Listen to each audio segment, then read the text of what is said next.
Hi everyone, Stepan here.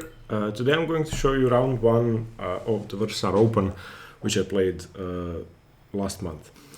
So after the last game I showed you from the Zagreb Cup, you can imagine that I didn't really want to play chess, but this tournament I was actually helping my friend organize. Well, he organized it, but I tried to do my best to help him out. So I wanted to play, wanted to be there for him, and there was no way that I wasn't going to play it. Had it been any other tournament, I think I would have withdrawn before it started. But in any case, I wanted to do my best since I was going to play. And I was in the upper half of the tournament table, and that means that I get to play a lower rated opponent in the first round. In round one, my opponent is rated 1400, and I had the black pieces. Obviously, there is no preparation involved because we didn't know who we were going to be playing. He started with pawn to e4, and I played the Caro-Kann. Didn't really want to experiment with anything, especially after the last game. So c6, d4, d5, the exchange, knight c6, this is all very standard, knight f6. And in this position, of course, bishop f4 is the standard move, causing problems for black. The problem with this move and why it's so strong is that the exchange Caro-Kann is basically about these two diagonals, excuse me, these two, and white managed to occupy both of them. Even if you play e6, which makes your bishop kind of bad, and fight for this dark square diagonal with bishop to d6, you still have one worse bishop than white. So it is because of that black plays the move bishop to g4, allowing queen to b3, attacking this pawn, and then the fight goes on. But basically you have to fight for the diagonals. My opponent played a move that has been played before, but it allows black to have an easy game. This is almost a theoretical move, one could say, but only if you understand why it's playable completely. Otherwise, black is just equal, because black gets to play bishop to g4. Now, on any queen to b3, you can just snap the knight off and ruin white's pawn structure. So, white castles. I played pawn to e6, and as I said, there is simply no problem for black here, because my bishop is just as good as white's bishop. He played bishop to g5. Again, I think bishop f4 is a way more active move. I think this is a better move because in the Carlsbad pawn structure, and I know I'm going a bit broader now, but this is a Carlsbad in reverse basically. This is what you get in the exchange, Queen's Gambit declined. Black is the one who wants to play for a minority attack, possibly, if black chooses to do so. In the event of the minority attack, black will often play rook to b8 and then b5 and b4. That means that the bishop on f4 is not controlling the b8 square. Furthermore, there's a weakness in black's position which only becomes apparent once e6 is played, which has been played, and that's b7. If you've ever played the London system or the Sicilian or the French in some cases, there's almost always a poisoned pawn on b7 or on b2. So in the event of queen to b3 at any point, rook b8 should never be possible. Usually that's defended with queen c8 or queen to d7 or queen b6. But rook b8 is just a very comfortable way to defend, which is allowed by the fact that the bishop is not on g5. So that's another slight strategic concession. I'm not saying it's a bad move, but I wouldn't recommend playing that way. I played bishop e7. I can also play bishop to d6, but I don't want to have a weakness on h7 in the event of queen to c2, which is still not possible. If queen c2, I can just play bishop f3. But after knight bd2, queen c2 is quite possible. And here this is my first long think of the game. I think I thought for about 10-12 minutes. And then ended up playing bishop h5, which I think has to be the best move. I can also castle. After the game, when I analyzed with the engine says castles is best, and there are variations which I was afraid of. The reason I played bishop h5 is simple. If I castle, for example, and he plays pawn to h3, and I play bishop to h5 and queen to c2, For example, if I go rook to c8 in this position, a normal move, then bishop f6, and bishop h7, which the engine says, excuse me, gf6 and bishop h7, which the engine says is better for black. I mean, I can understand that if you're an engine and you can use the g file and everything, but I wouldn't want to give up a pawn like that. Or for example, if in this position after castles and pawn to h3, no, excuse me, after castles and queen to c2 without pawn to h3, I play bishop to h5, he can just take, and take here, and we reach the same position without the pawn here, and the rook on c8. So the engine says this is okay, I didn't want to go in for that, so I just played bishop to h5 straight away.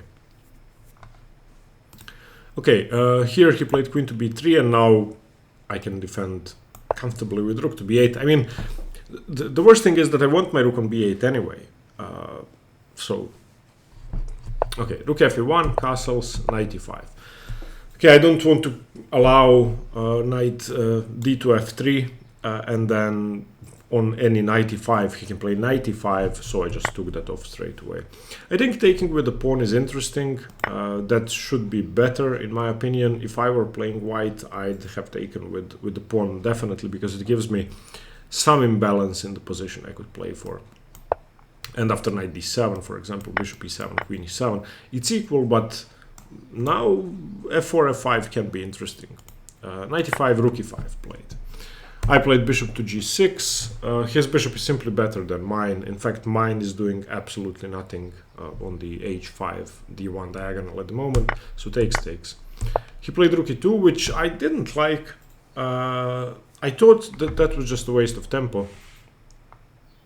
I thought rook e3 has to be a better move with some attacking ideas, which is fairly common in the exchange Caro-Kann, but the engine actually says rook e2 is the best move and that the position is equal, so what do I know?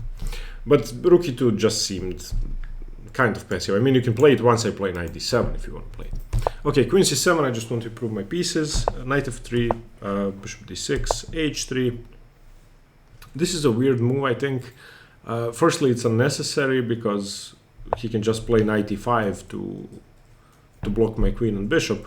Secondly, he doesn't have to move the knight, h2 is not attacked, but okay. And now the minority attack starts. I just want to play b5, a5, b4 and create a weakness either on c3 or isolate the pawn on d4. And with the queen on b3, that's almost impossible to prevent actually, because the queen is going to serve as a tempo gain. Okay, rook c1 played, which doesn't really prevent me from doing what I want to do. Maybe queen d1 and a3, conceding to one weakness. But the fact is that once the minority attack starts with rook already on b8, it's kind of over. You are going to have a weakness. If the queen was on d1, you could consider playing something like b4 and trying to defend passively with bishop d2, rook c2, and then playing for a4, rook a1, a4, getting rid of your weaknesses. But with the queen on b3, that's not possible. So a5, a3 now. I could play b4 straight away, but my queen is attacked and the bishop defends the rook. So I just played rook fc8.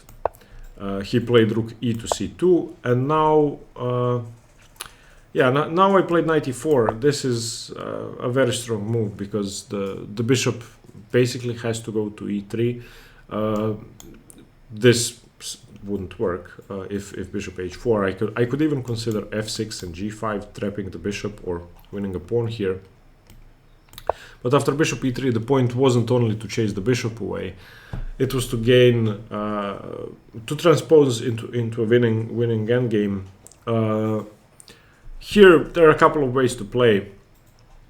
I could consider queen e7 with the idea of getting my rook into c4 and then doubling up, tripling up, and trying to win from there. But I couldn't see a clear way forward. For example, if queen b1, queen c7, I don't know, rook e2, b4, CB, rook takes. I mean, I'm going to end up with a weakness. I could exploit something like this. A, B, rook B. But I don't think it's enough to win. So I went another way, and I thought I calculated everything perfectly, but I actually missed. Well, it wasn't even about calculation. I actually failed to visualize one possibility for my opponent, after which he did end up playing, after which I was afraid that it may be a draw. So I played queen c4. This forces a queen trade, and ended, excuse me, forces him to take on c4. So he does take. And the point is that if he doesn't do anything, I am just going to play rook to b3, rook c to b8, take the pawn. A defense with rook d1 is impossible because of the tactic rook takes a3. The b pawn is pinned to the rook. Therefore, he is going to have to react straight away. In this position, he played knight e5, which is okay. And I played bishop takes e5. I don't have to do it. I could go rook b3 straight away. But there's always a defense with rook to e1, rook to e2, or rook to e2, rook to c2. So bishop takes, d takes, and here I played knight c5. To be honest, I didn't even consider rook e1, rook e2 at this point. I just thought I'm winning straight away. Because he either, well, firstly, if he doesn't take the knight when I play knight c5, then it's much easier. I just play knight a4 and win the pawn, whatever happens. But if he does take, I thought that I'm winning straight away. The fact is I'm not. I should be much better. Black should be winning, and I hope I would have won this. But he can be stubborn with rook e2 or rook e1. Let's say rook e2 or rook e1. It doesn't matter. cb5, rook c c2, and now I can go g5 and go king h7 and get into the position this way. I do have a weakness to exploit. I've prevented f4, so I have two weaknesses I could try exploiting, and should be better for me. Should be winning, but it's definitely not easy. So I made a mistake.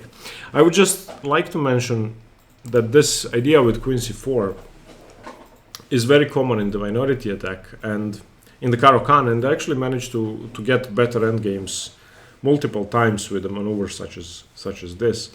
And once you get this structure, in which there's a backwards b pawn, you normally shouldn't make the same mistake I've made here, which is trading off all the minor pieces, especially the dark squared bishops. Even though this bishop can defend on b2, it's such a bad piece. So yeah, I played quickly, and I actually ended the game with, I think I spent 8 minutes for the entire game or something like that, which is absurd. I should have spent way more time. Okay, so in this position, when he could have gone for rook e1, rook e2, or rook e2, rook c2, he ended up playing f4, which is a blunder, and now it's not hard. cb5, rook cb5, rook b1.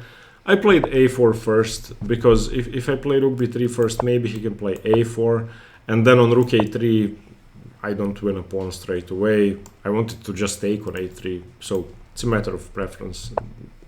Both is just winning.